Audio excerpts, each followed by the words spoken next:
السلام علیکم ورحمۃ اللہ وبرکاتہ۔ امید ہے تمام دوست احباب خیر و عافیت سے ہوں گے۔ بسم اللہ الرحمن الرحیم۔ آج ہم جانیں گے کہ مرد عورت کی نماز میں کن چیزوں کا فرق ہے۔ گزشتہ ویڈیو میں ہم نے یہ بات جان لی تھی کہ نماز کا مکمل سنت طریقہ کیا ہے، کس طرح نماز پڑھنے سے سنت کے مطابق ادائیگی ہوگی، اور آج ہم جانیں گے کہ نماز میں عورت اور مرد کے اعتبار سے کیا فرق ہے۔ یوں تو نماز جس طرح مردوں پہ فرض ہے عورتوں پہ بھی فرض ہے، مردوں پر بھی 5 نمازیں فرض ہیں، عورتوں پر بھی 5 نمازیں فرض ہیں، اور رکعتوں کے اعتبار سے بھی ساری چیزیں بالکل برابر ہیں، سیم ہیں۔ البتہ نماز کے ارکان کی ادائیگی میں چند جگہوں میں فرق ہے کہ مرد کسی اور طرح سے ادا کرتے ہیں، عورتوں کو کسی اور طریقے سے ادا کرنے کا حکم ہے، اور اس کی بنیادی وجہ یہی ہے کہ مرد عورت کی جسمانی ساخت کی کہ عورتوں کو حکم اس طریقے سے رکن ادا کرنے کا ہے جس میں ان کے پردے کا زیادہ خیال ہو۔ مردوں کے حوالے سے اس چیز میں چونکہ اس کا لحاظ ضروری نہیں ان کے لیے، تو اسی لیے ان کو اور طریقے سے ادائیگی کا حکم ہے، اور عورتوں کو اس طرح ادا کرنا ہے کہ رکن کے اندر زیادہ سے زیادہ پردے کا اہتمام ہو۔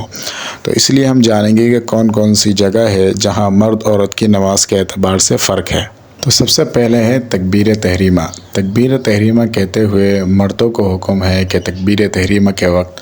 اپنے ہاتھ کو کانوں کے برابر اس طرح اٹھائے کہ انگوٹھے کانوں کی لو کے برابر ہو جائے، اور ہاتھوں کی انگلیوں کے سرے، یہ جو بقیہ انگلیاں ہیں ان کے جو سرے ہیں وہ کانوں کے اوپر والے حصے کے برابر ہو جائے۔ اس طریقے سے اتنا اوپر تک ہاتھ اٹھانا ہے، جبکہ عورت تکبیر تحریمہ کہتے ہوئے اپنے کاندھوں کے برابر اپنے ہاتھ اٹھائے، یعنی اپنے ہاتھ جو ہے اس طرح اٹھانا ہے کہ یوں سینے سے ملا لے کہ انگلیوں کے جو سرے ہیں وہ کندھوں کے برابر ہو جائے۔ یہ صحیح تر ہے کیونکہ اس میں اس کی زیادہ پردہ پوشی، یعنی عورتوں کو زیادہ پردہ پوشی ہے۔ اگر بالکل ہاتھ اوپر کر کے کھولے تو اس طرح جسم زیادہ کھلتا ہے، تو اسی لیے ان کو آپ دیکھیں گے سارے ارکان کے اندر عورتوں کو سمٹ کر رکن ادا کرنے کا حکم ہے، چونکہ اس کے اندر بھی بالکل سمٹ کر بالکل ہاتھوں کو سینے سے لگا کر بالکل کندھوں کے برابر کرنا ہے، تو اس میں بھی ایک گنا پردہ پوشی کا زیادہ اہتمام ہے۔ اس کے بعد دوسرا فرق جو مرد و عورت کے نماز کے درمیان ہے وہ نماز میں ہاتھ باندھنے کے اعتبار سے۔ مردوں کے ہاتھ باندھنے کا طریقہ یہ ہے کہ دائیں ہاتھ کی ہتھیلی کو بائیں ہاتھ کی پشت پر رکھتا ہے، یعنی سیدھے ہاتھ کی جو ہتھیلی ہے اس کو الٹے ہاتھ کی ہتھیلی کے پشت پر یعنی پچھلے حصے پر رکھ کر انگوٹھے اور چنگلیاں، انگوٹھے اور چھوٹی انگلی سے بائیں ہاتھ کے گھٹوں کو پکڑتے ہوئے 3 انگلیاں کلائی پر بچھا کر ناف کے نیچے رکھتے ہیں، یعنی چھوٹی انگلی اور انگوٹھے سے ہلکا نما بنا لیں گے اور کلائی کو اچھی طرح پکڑ لیں گے، اور بقیہ جو 3 انگلیاں ہیں اس کو کلائی کے اوپر بچھا دیں گے اور اس کو بالکل ناف کے نیچے رکھ دیں گے، ناف کے نیچے رکھنا ہے۔ جبکہ عورت قیام کی حالت میں سینے پر اپنے دائیں ہاتھ کو بائیں ہاتھ کے اوپر رکھے گی، یعنی عورتوں کے لیے حکم یہ ہے کہ ان کو پکڑنے کی بھی ضرورت نہیں ہے، نہ ہاتھ ناف کے نیچے باندھے گی، بلکہ سب سے پہلے وہ اپنا الٹا ہاتھ رکھے گی سینے پر، اس کے اوپر اپنے سیدھے ہاتھ کو رکھ دے گی۔ یہ طریقہ عورتوں کے لیے ہاتھ باندھنے کا ہے۔ اس کے بعد تیسرا فرق کیا ہے؟ قیام کی حالت۔ مردوں کے لیے نماز میں قیام کی حالت میں دونوں پیروں کے درمیان معتدل فاصلہ رکھنا مسنون ہے، یعنی دونوں پیروں کے درمیان بالکل دونوں پیر ملے ہوئے نہ ہو،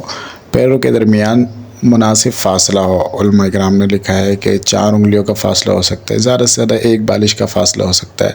اور فاصلہ رکھنا چاہیے، بالکل ملا کے رکھنا مردوں کے لیے خلاف سنت ہے۔ تھوڑا سا مناسب فاصلہ رکھنا مردوں کے لیے یہ مسنون ہے، جیسا بیان ہوا 4 انگلیاں یا اسی طرح 1 بالش تک رکھ سکتے ہیں۔ اور عورتوں کے لیے اپنے دونوں ٹخنوں کو ملانا بہتر ہے، اپنے دونوں پاؤں کو بالکل ملا لیں، ان میں فاصلہ نہیں رکھنا چاہیے، اس لیے کہ ان کا جسم سمٹا ہوا ہونا ہی زیادہ بہتر ہے۔ جتنا زیادہ وہ بالکل سمٹ کر دونوں پاؤں ملے ہوئے ہوں گے، اور اسی طریقے سے ہاتھ بھی انہوں نے اس طرح باندھنا ہے کہ ایک ہاتھ الٹا ہاتھ جو سینے پر ہے اور اسی طرح سیدھا ہاتھ اس کے اوپر رکھنا، اور پورے جسم کو سمٹا کر کے کھڑا ہونا ہے۔ چوتھا فرض مرد عورت کی نماز میں رکوع کرنے کے طریقے میں ہے۔ مردوں کو رکوع میں اپنی انگلیوں کو کشادہ کرتے ہوئے گھٹنوں کو پکڑنے کا حکم ہے، یعنی مرد اپنی انگلیوں کو کھول کر گھٹنوں کو مضبوطی کے ساتھ پکڑیں گے اور اپنی کوہنیوں کو پہلو سے جدا رکھیں گے اور پشت کو سیدھا رکھے گا، یعنی اس طرح رکوع کرنا ہے، مضبوطی سے اپنی انگلیوں کو کھول کر گھٹنوں کو پکڑنا ہے اور کوہنیوں کو جدا رکھنا ہے، اور سر اور پیٹھ بالکل برابر ہو، ایسا نہ ہو کہ سر جھکا ہوا ہے یا سر اٹھا ہوا ہے، بالکل برابر رکھنا ہے۔ جبکہ عورتوں کو رکوع میں مرد کی بنسبت کم جھکنے کا حکم ہے اور اپنے ہاتھ بغیر کھولے، اور مردوں کو جیسا ہاتھوں کو کھول کر مضبوطی سے گھٹنے پکڑنے کا حکم تھا، عورتوں کو بغیر ہاتھ کشادہ کیے گھٹنے پر بس یوں رکھنا ہے اور کوہنیوں کو پہلو سے ملا کر رکھنا ہے۔ مردوں کو حکم یہ ہے کہ کوہنیوں کو پہلو سے جدا رکھیں گے، اور جبکہ عورتوں کو حکم یہ ہے کہ بس ہاتھ کو گھٹنوں پر رکھنا ہے، مضبوطی سے پکڑنے کی ضرورت نہیں، اور کوہنیوں کو پہلو کے ساتھ ملا کر بالکل سمٹ کے رکوع کرنا ہے۔ اس کے بعد 5ویں نمبر پر مرد عورت کے سجدے کے طریقے میں فرق ہے۔ مرد سجدے میں اپنا پیٹ رانوں سے جدا رکھیں گے، اپنی کوہنیوں کو زمین سے اٹھا کر بلند کرتے ہوئے پہلو سے جدا رکھیں گے اور سرین کو اونچا کریں گے، یعنی کشادہ کر کے سجدہ کرنا ہے اور کوہنیوں کو بالکل جدا رکھنا ہے، کوہنیاں پہلو سے جدا ہو، ران کے ساتھ نہ ملے ہوئے ہو، بالکل کشادگی کے ساتھ سجدہ کرنا ہے۔ اور عورت جو ہے وہ مرد کی طرح کھل کر سجدہ نہیں کرے گی، بلکہ پیٹ کو رانوں سے ملائے گی، بازوؤں کو پہلو سے ملا کے رکھے گی، کوہنیوں کو زمین پر بچھا کر بالکل سمٹ کر انہوں نے سجدہ کرنا ہے۔ چھٹا فرض جو مرد عورت کی نماز کے درمیان میں ہے وہ بیٹھنے کے طریقے میں ہے۔ مردوں کے بیٹھنے کا طریقہ یہ ہے کہ دائیں پاؤں کو انگلیوں کے بل کھڑا کر لے اور بائیں پاؤں کو بچھا کر اس پر بیٹھ جائے،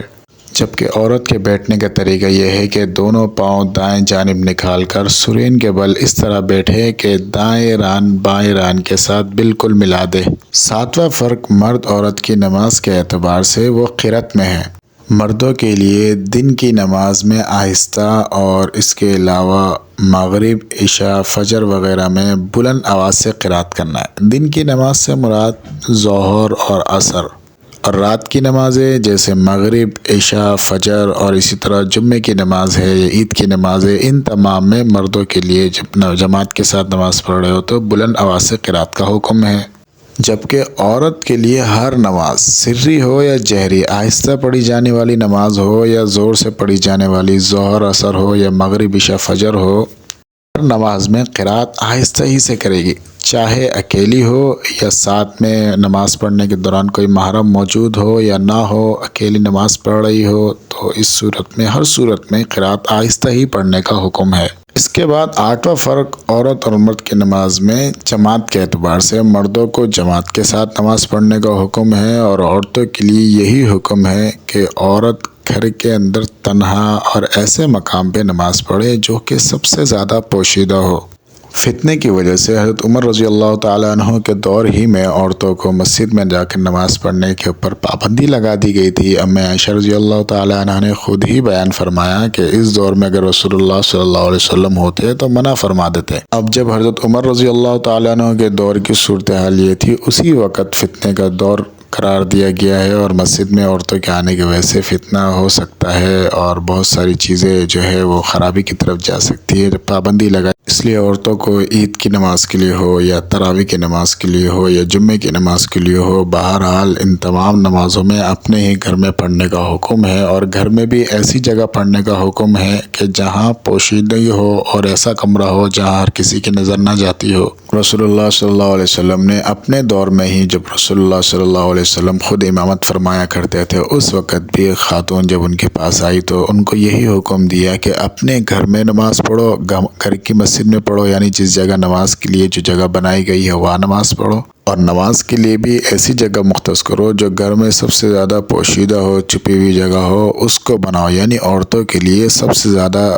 پردے کا خیال کرنا ہے تو نماز کے اندر بھی بہت زیادہ پردے کا اہتمام کا خوب خیال رکھنا ہے، اس لیے باہر نماز نہیں پڑھنا، ان کو گھر کے اندر نماز پڑھنے کا ہی حکم ہے۔ امید ہے آپ کو یہ ویڈیو اچھی لگی ہوگی۔ اگر اس سے متعلق کوئی سوال آپ پوچھنا چاہتے ہیں، کوئی مسئلہ پوچھنا چاہتے ہیں، تو اسی طرح کوئی بھی اس سے متعلق ویڈیو سے متعلق کوئی بات پوچھنا چاہتے ہیں تو وہ کمنٹس کر کے ضرور پوچھ سکتے ہیں۔